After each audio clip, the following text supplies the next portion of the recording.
Good morning বন্ধুরা, তোমাদের সবাইকে কেমন আছো তোমরা সবাই জানিও। আমরা ভালো আছি। আজকে হচ্ছে বুধবারের সকাল 7:30, এখনও পুরোপুরি বাজেনি, একটু বাদ আছে।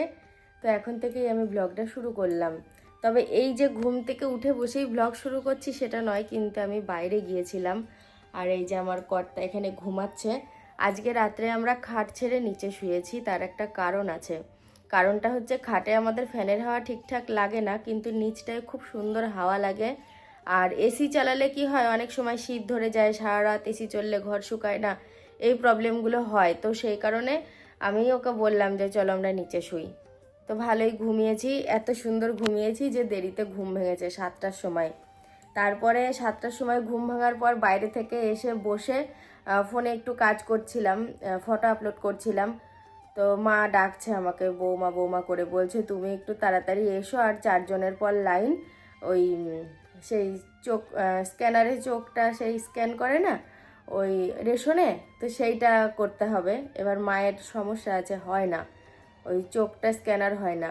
তো সেইটার জন্য আমি গিয়েছিলাম। তো বাড়ির কাছেই রেশন দেয়, তো ওইটা মিটলো। দিয়ে এসে ভাবলাম ব্লগটা শুরু করি। আর কিছু বাসনপত্র বাইরের টেবিলে রয়েছে, এবার আমি বের করব। এবার বাসন ধোয়া মাজা করব, খাবার দাবার করব, মানে দিনের চাকা ঘুরতে শুরু করলো, কাজের চাকা ঘুরতে শুরু করলো। এই আমি কি এখন মাছ কাটতে বসেছি নাকি? হ্যাঁ, বাসন ধুতে এসছি। তাও গুড়গুড় করে চলে এসছে। সকালবেলায় গরম গরম ভাত বসিয়ে দিয়েছি, আর এই যে আলু কেটেছি, আলু চচ্চড়ি হবে। কিছু জামা কাপড়ও ভিজালাম, এবার কেচে দেবো।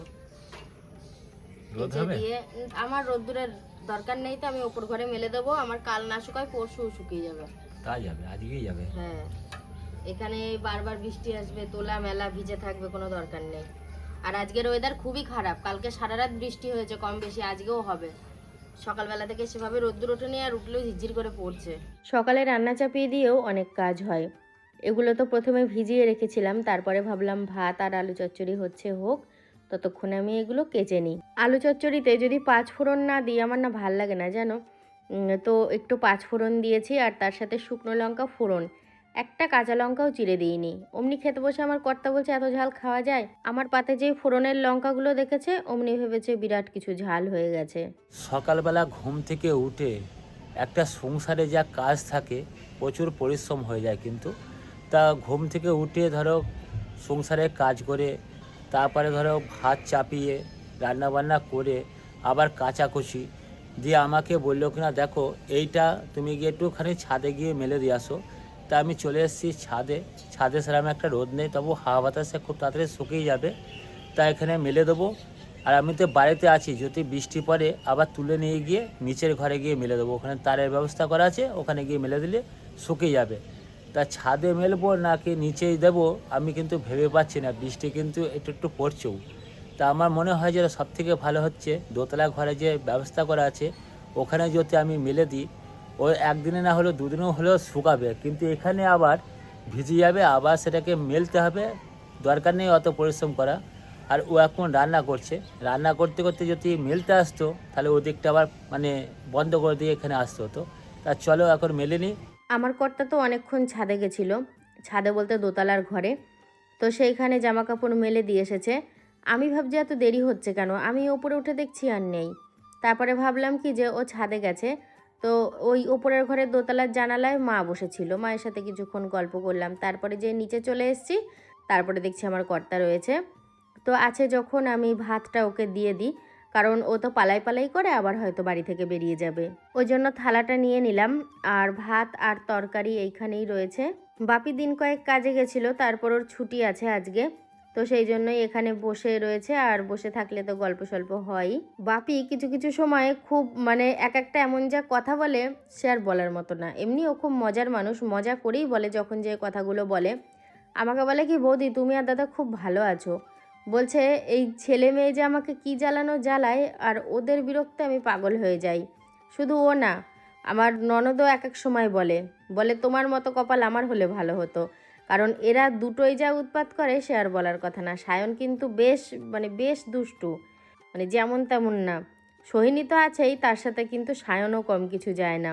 চাল কুমড়োটা কেটে লবণ হলুদ মাখিয়ে এসেছি, একটু জল খাও। না ঠিক আছে।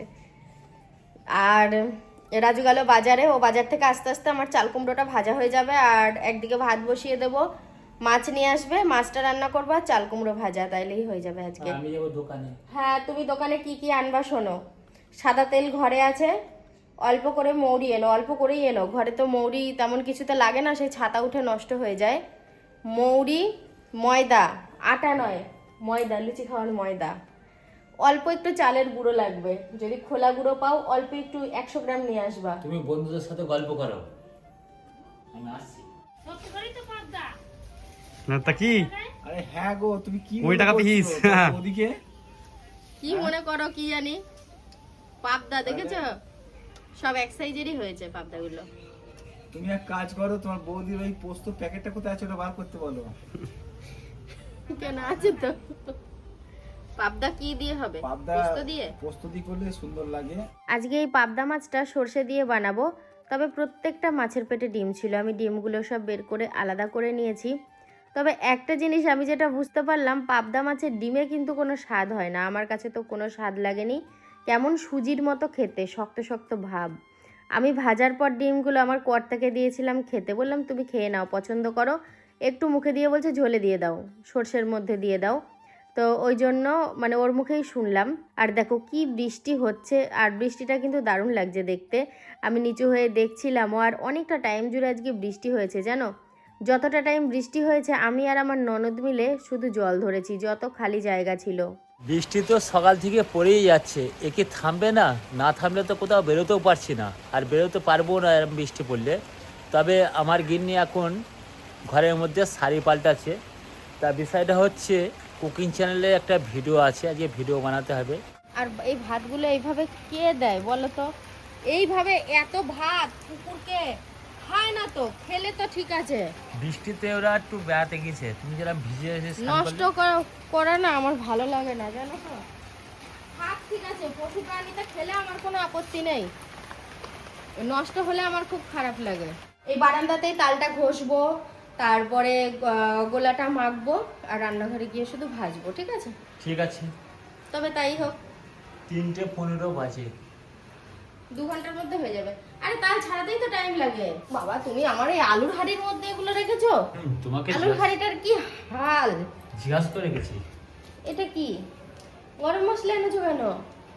লেখা ছিল, মোটাও লিখিনি, তাহলে কাকা ভুল করে দিয়ে দিয়েছে। কাকা ভুল করেই দিয়েছে।